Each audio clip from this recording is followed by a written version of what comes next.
Bismillah. Jelas? Jelas. Bismillahirrahmanirrahim. Alhamdulillahirabbil alamin. Wa sallallahu wasallam ala sayyidina Muhammadin thahal amin. Wa ala alihi wa sahabatihi at-tayyibin at-tahirin. Wa man tabi'ahum bi ihsanin ila yaumiddin. Allahumma la sahla illa ma ja'altahu sahla wa anta taj'alul hazna idza syi'ta sahla. Allahumma 'allimna ma yanfa'una wanfa'na bima 'allamtana wa zidna 'ilma wa na'udzubika min hali ahli nar. Allahumma rizqna al-ikhlasa fin niyyati wal qawli wal 'amal. Billahi ta'ala. Alhamdulillah. Di siang hari yang berbahagia ini Allah Subhanahu wa taala masih memberikan kita beribu-ribu kenikmatan. Begitu banyak kenikmatan yang harus kita syukuri, terutama nikmat iman dan nikmat Islam, nikmat terbesar yang Allah berikan kepada kita, yang harus kita jaga, harus kita pertahankan sampai maut, sampai ajal menjemput kita.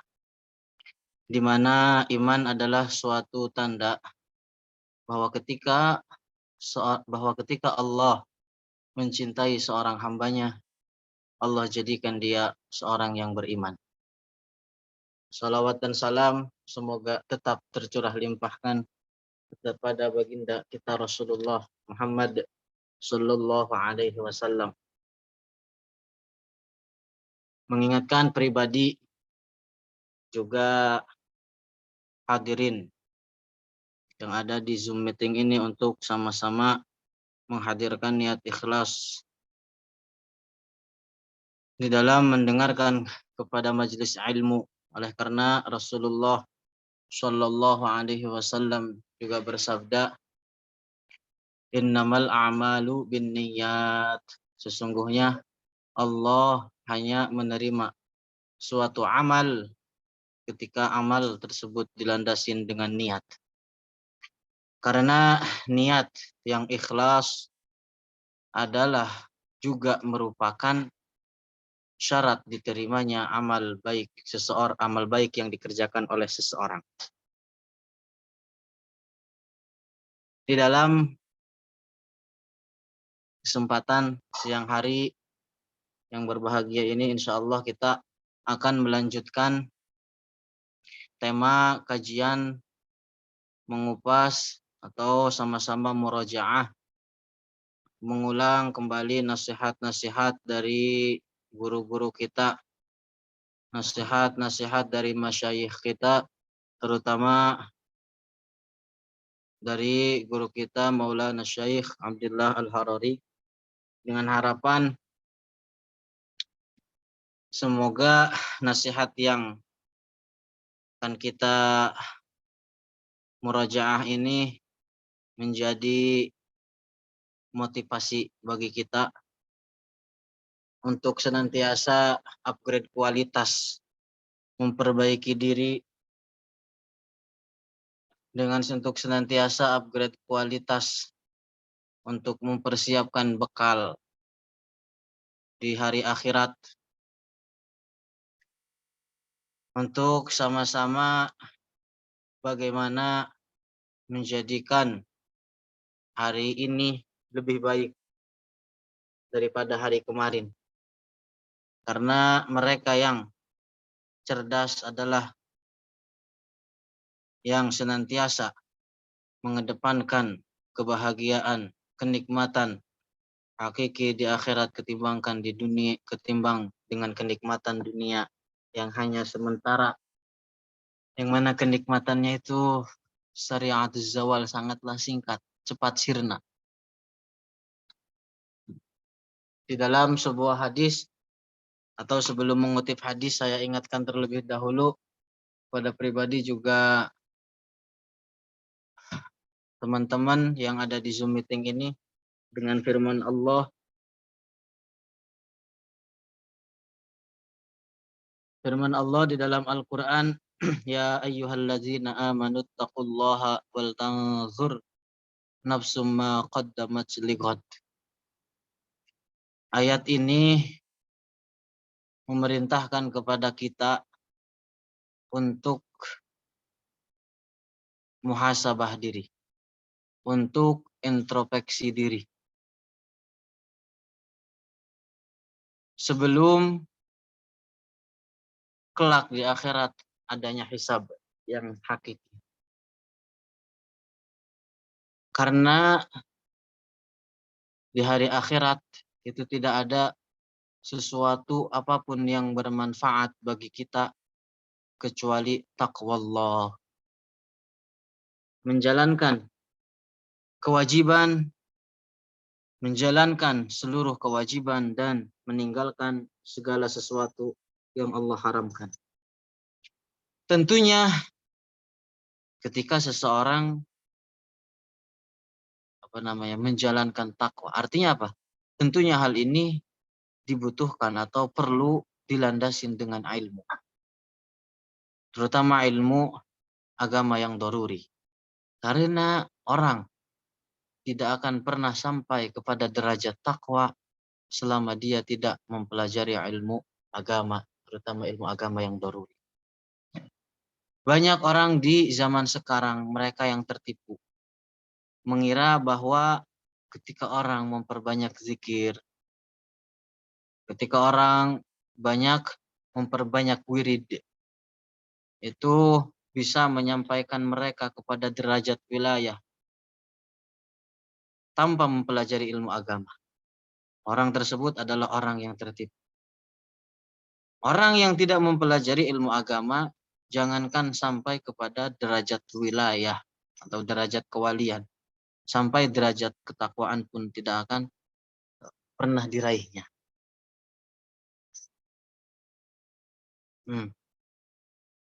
Makanya kalau seandainya melihat orang, sesama saudara, sesama muslim, mereka yang memiliki semangat di dalam melakukan berbagai praktek ibadah, tapi ketika kita perhatikan bahwa orang tersebut tidak memperhatikan tentang syarat dan rukun yang dikerjakan oleh orang tersebut, maka itu orang harus diperhatikan. Artinya apa? Harus di ahlul ainayah, disebut oleh Syekh, itu disebut dengan ahlul ainayah. Artinya perlu perhatian khusus, perlu perhatian, diperhatikan oleh kita terlebih dahulu untuk diajarkan agar orang tersebut berada di jalan kebenaran. Artinya apa? Amal perbuatan baik yang dikerjakannya oleh tersebut itu dilandasin dengan ilmu. Jadi wal tanzur nafsum ma qaddamat lighad. Hendaknya juga kita mempersiapkan apa yang akan menjadi perbekalan kita lighad untuk hari esok. Artinya yang dimaksud di dalam ayat ini, kata God, adalah hari akhirat. Insyaallah nasihat pertama dari guru kita adalah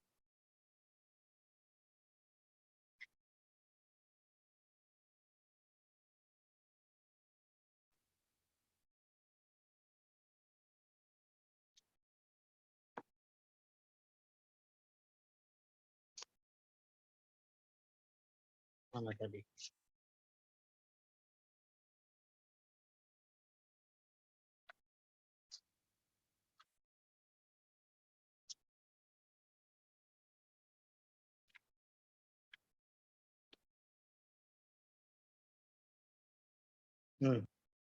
Nasihat pertama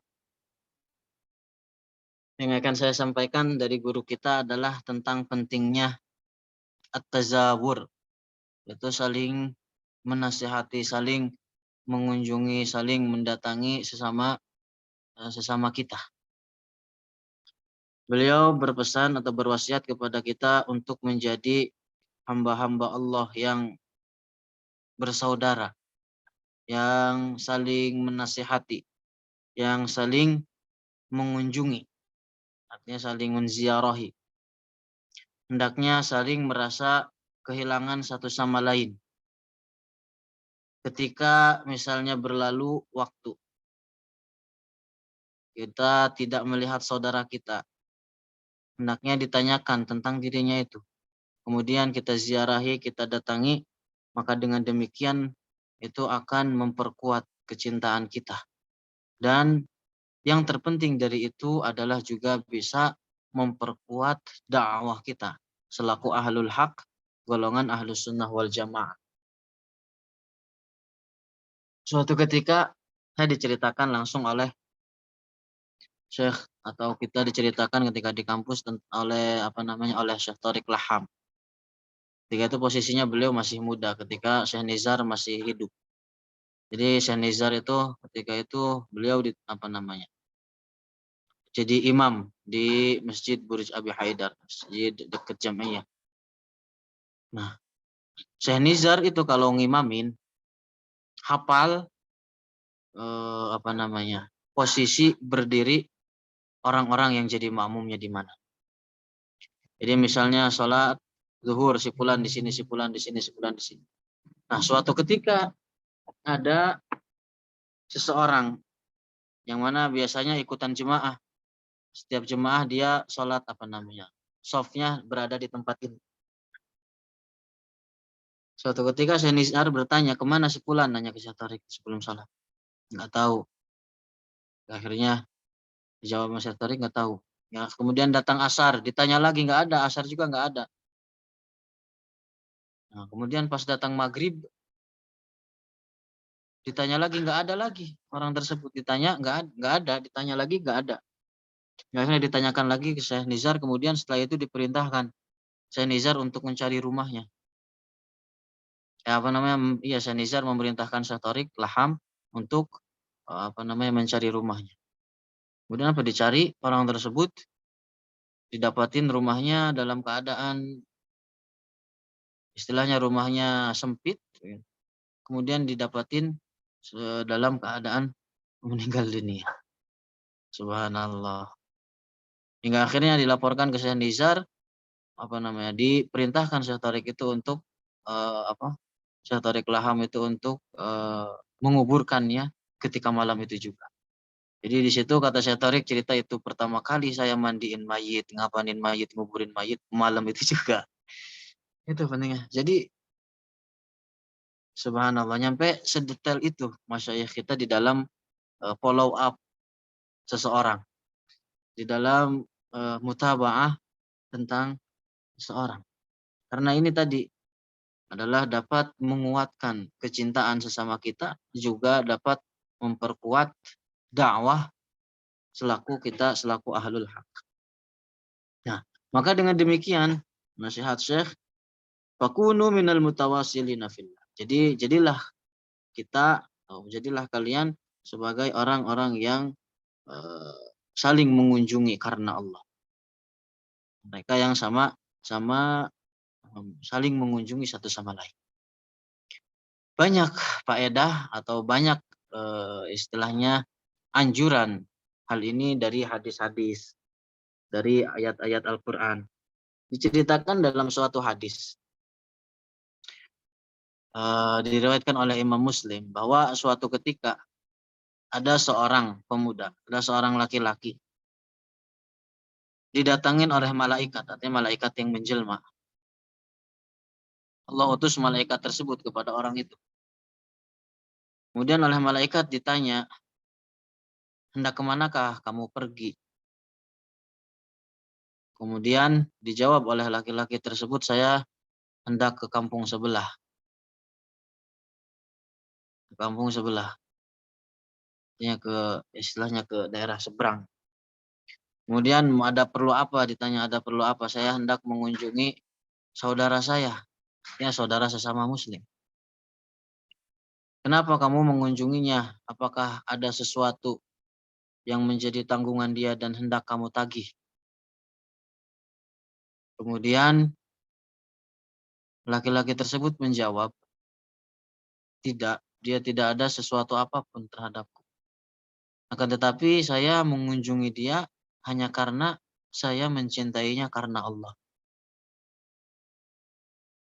Kemudian malaikat tersebut berkata, ketahuilah saya malaikat yang Allah utus untuk mengatakan atau untuk menyampaikan bahwa Allah mencintaimu sebagaimana kamu mencintai saudaramu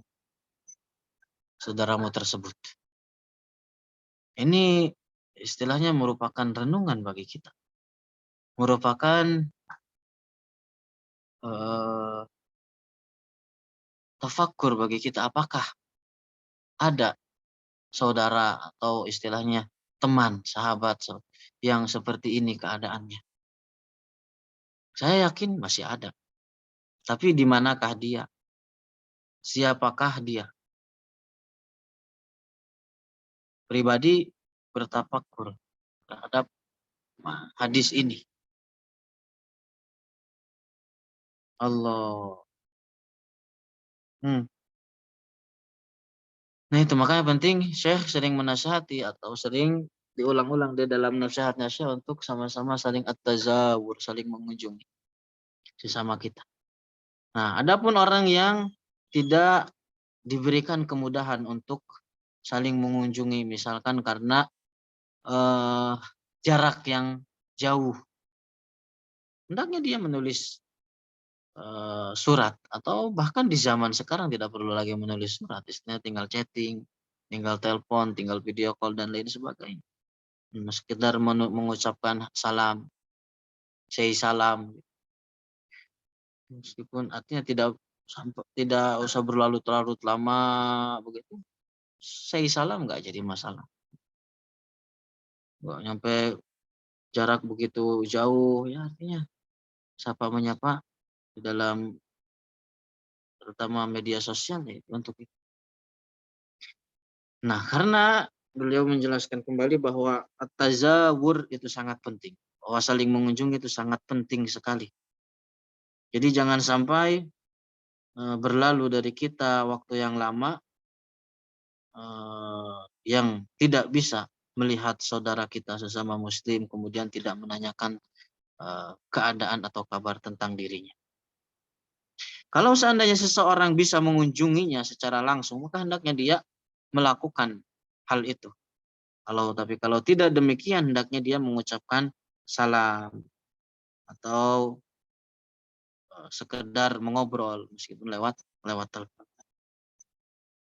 Maka ketika masing-masing dari kita mengajarkan atau mengerjakan hal ini, maka kita telah melakukan amal yang begitu banyak.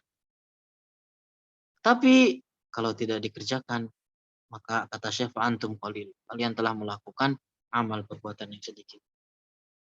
Makanya banyak nasihat-nasihat Syekh yang mendorong kita di dalam medan dakwah selaku ahlul haq itu ketika amal yang dikerjakan itu dalam keadaan jamaah, artinya dalam keadaan komunitas suatu banyak orang, itu akan menghasilkan akan menghasilkan sesuatu yang banyak juga.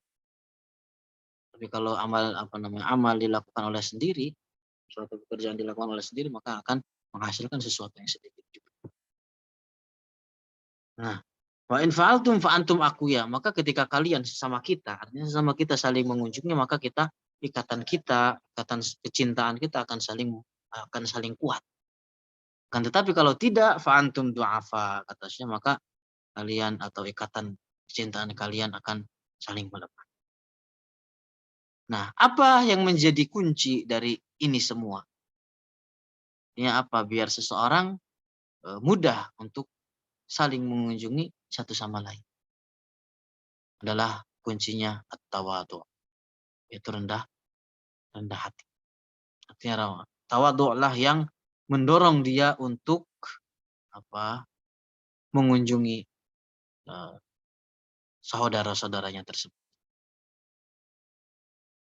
Nah, fa idza ghaba ahadukum muddatan tafaqqaduhu. Kalau seandainya hilang kabar seseorang dari kalian, hendaknya kita mencari kabar orang tersebut. Kenapa? Karena bisa saja terjadi dengan dirinya lontaran syubhat, lontaran fitnah dari mereka ya, atau dari seseorang dari golongan mereka yang keluar dari jalur ahlus sunnah wal jamaah, dari seseorang mereka yang ahlul fasid, orang-orang yang rusak, kemudian hingga akhirnya apa? Ngomong dengan dia akhirnya meninggalkan bekas di hati orang tersebut. Itu pentingnya untuk follow up, artinya untuk mencari kabar tentang seseorang yang misalnya dekat dengan kita, dicari kabarnya. Karena dikhawatirkan orang tersebut itu terkena syubhat, terkena syubhat golongan di luar ahlus sunnah wal jamaah, akhirnya meninggalkan efek di orang tersebut. Nah, kalau seandainya hal ini dikerjakan, artinya saling follow up ini dikerjakan, maka akan mengobati atau bahkan bisa membantu orang tersebut dengan menghilangkan syubhat yang dilontarkan oleh mereka golongan di luar ahlus sunnah. Misalnya bisa saja dia ketemu seorang Wahabi lalu melontarkan taswis, melontarkan syubhat. Akhirnya dia bisa saja membenarkan apa yang diucapkan oleh Wahabi tersebut. Karena kita tahu bahwa mereka itu sangatlah licin. Atau misalnya dia bertemu dengan kelompok Hizbul Ikhwan, pengikutnya Sayyid Qutub, lalu melontarkan perkataan-perkataan kepada dirinya, lalu dia terkena efek ucapan tersebut. Maka hal ini bisa kita obatin, bisa kita selamatkan orang tersebut. Kenapa? Oleh karena mereka al-musyakkikun, mereka yang melontarkan syubhat di sana sini di zaman sekarang, terutama di akhir zaman ini, zaman yang penuh dengan fitnah itu sangatlah banyak. Sangatlah banyak. Maka hendaknya juga kita masing-masing memiliki jawaban atas setiap syubhat yang mereka lontarkan.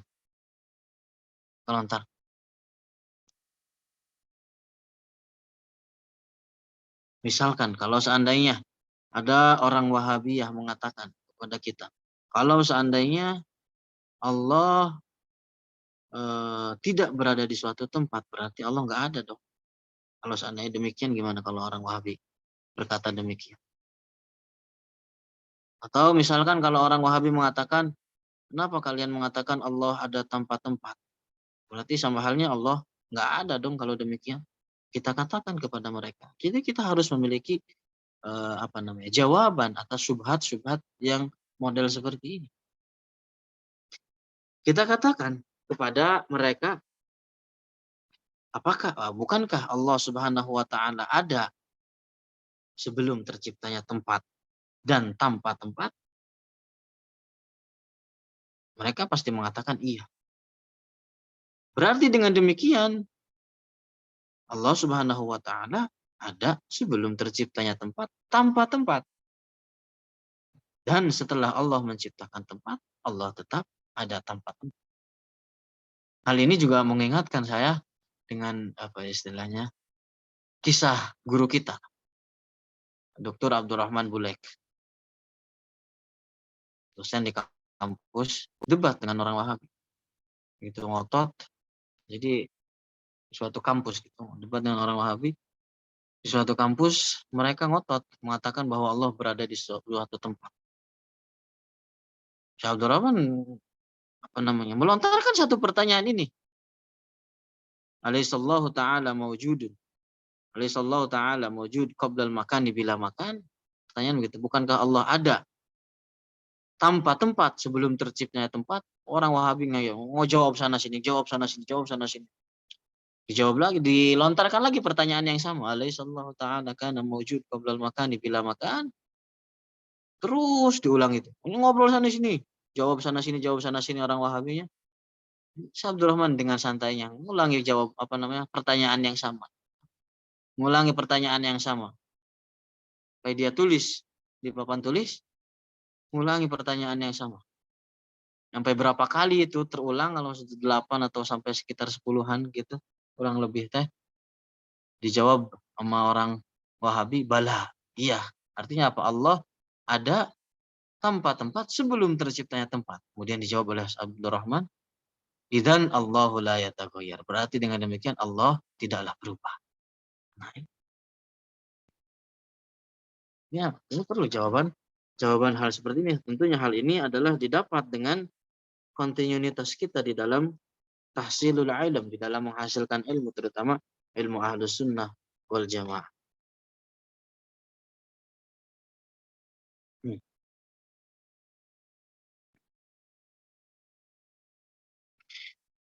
Hendaknya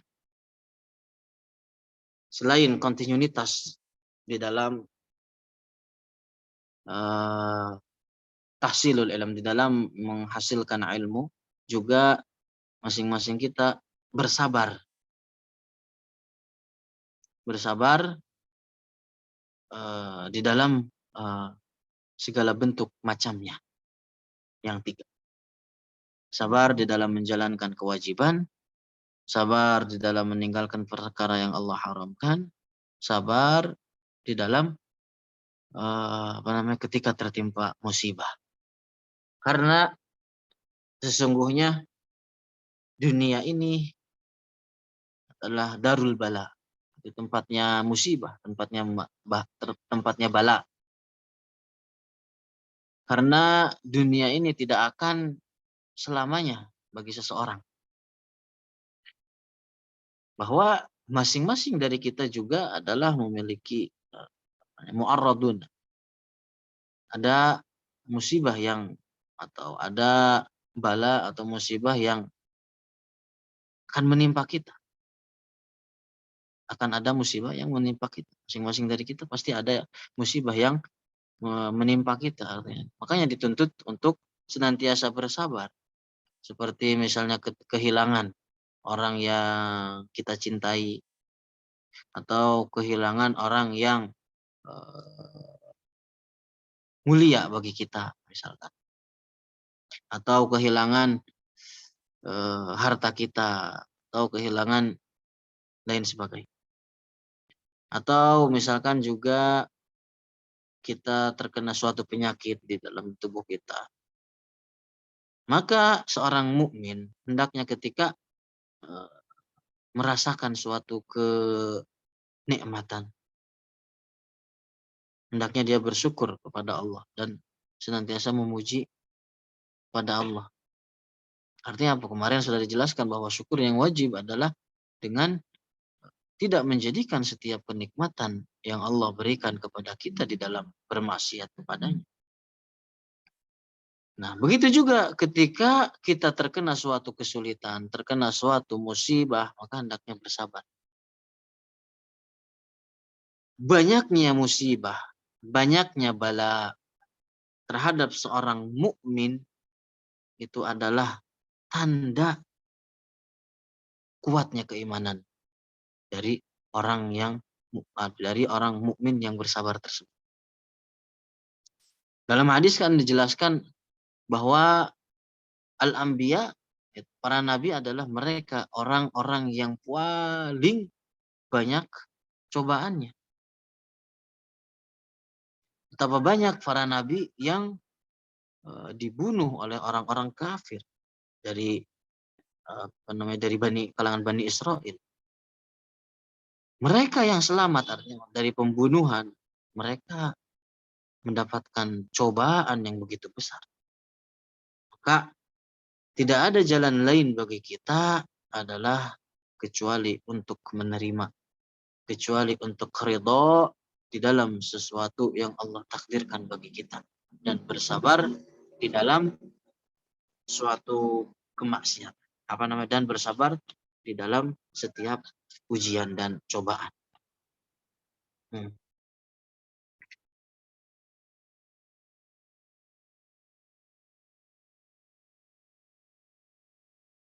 Allah. Hmm. Hendaknya masing-masing dari kita juga untuk membuang eh, rasa hasud, rasa permusuhan dengan sesama kita. Wa nasihat Syekh adalah hendaknya kita masing-masing untuk saling mencintai sesama.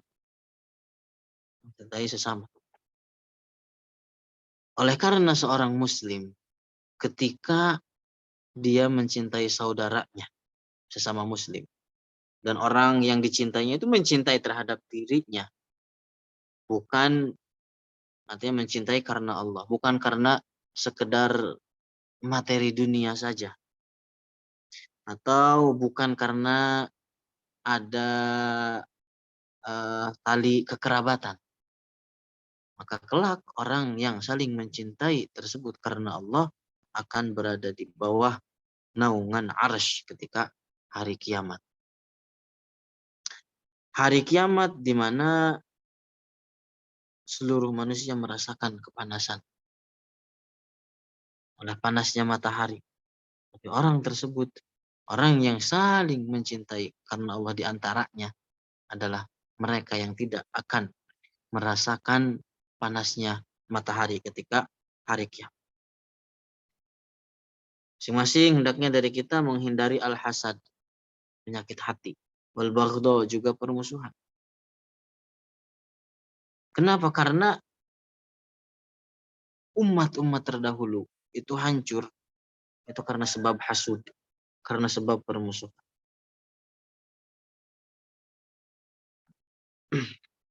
Juga yang mana kita ketahui bahwa yang namanya hasad,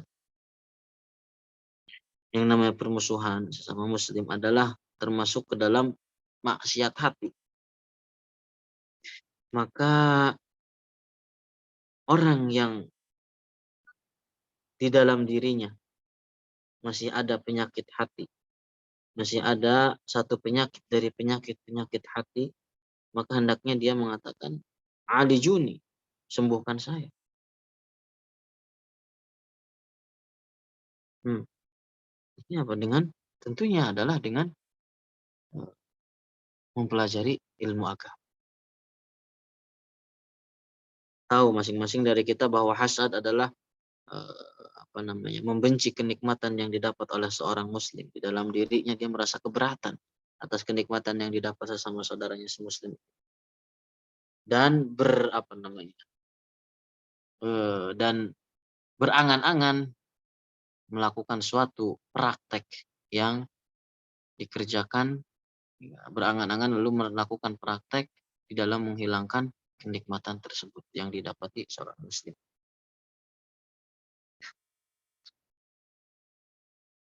Wallahu a'lamu bishawab.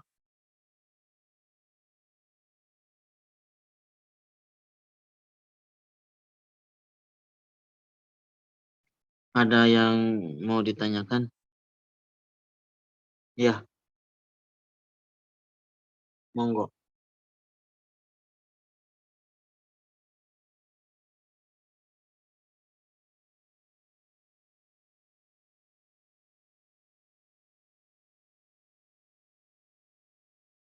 Pak, syukur yang benar itu gimana? Syukur yang benar, para ulama menjelaskan bahwa syukur itu terbagi menjadi dua bagian.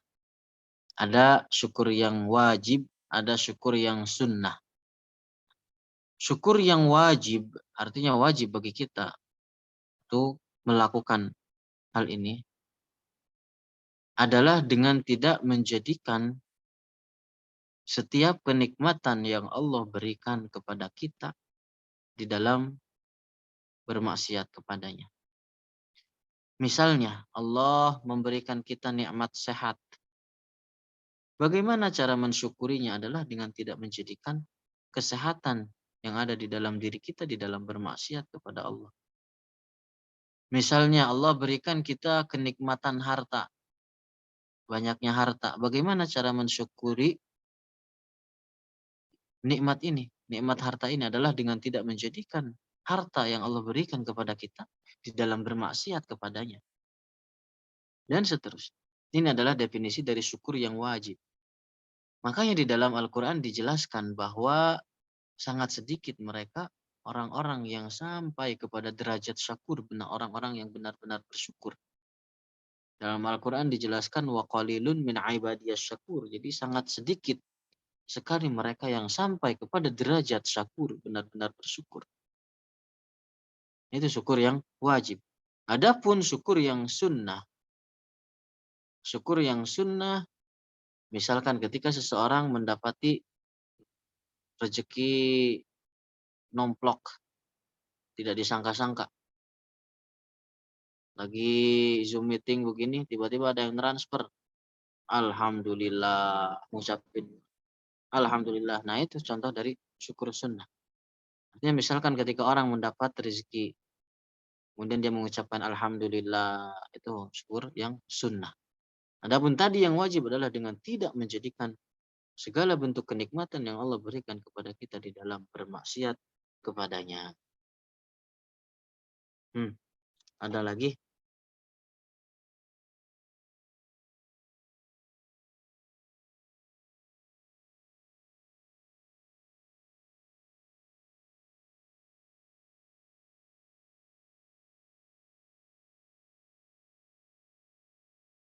Kalau tidak ada mungkin saya tutup sampai di sini. Ya dzal jalali wal ikram, Allahumma shalli wa sallim wa barik ala sayyidina Muhammadin wa ala ali sayyidina Muhammad. Allahumma inna nas'aluka ilman nafi'a wa amalan mutaqabbala wa rizqan wasi'an halalan tayyiban mubarakan. Allahumma inna na'udzubika min ilmin la yanfa' wa min qalbin la yakhsha' wa min nafsin la tashba' wa min du'ain la yustajabu lah. Allahumma rabbana hab lana min azwajina wa dhurriyyatina qurrata a'yun waj'alna lil muttaqina imama. Rabbana atina fid dunya hasanah wa fil akhirati hasanah wa qina adzabannar. Bifadli subhana rabbika rabbil izzati amma yasifun wa salamun 'alal mursalin walhamdulillahi rabbil alamin. Muhallil. La ilaha illallah. Allahumma salli ala sayyidina Muhammad wa ala alihi wa sahbihi wa sallim. Rabbighfirli wa liwalidayya wa lil mu'minina wal mu'minat walhamdulillahi rabbil alamin. Barakallahu fikum, akramakumullah.